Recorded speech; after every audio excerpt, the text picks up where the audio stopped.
How to get PayPal money off hold instantly. So there are steps to release PayPal funds from hold. Very first thing is that verify your account. Ensure your PayPal account is fully verified. This include linking and confirming your bank account and credit card details. A verified account is less likely to face hold. Second is fulfill the order promptly. If the hold is due to recent sales, ship the item as soon as possible. Providing prompt service can help release your funds. Add tracking information. Log in into your PayPal account. Go to your activity options here on the top left side corner. And in the activity, just go and find the transaction in question. Now click on get your money.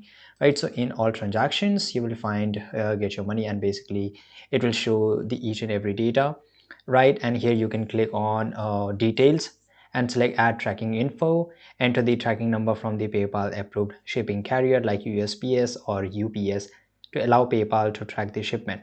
Once the carrier confirms delivery, PayPal typically release the hold within 24 hours.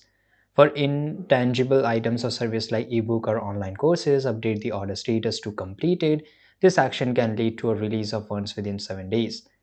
If you have completed all necessary steps and the hold persists, contact PayPal customer support for further assistance. They can provide specific information regarding your account, and if they need any additional information, they will let you know. Thanks for watching this video.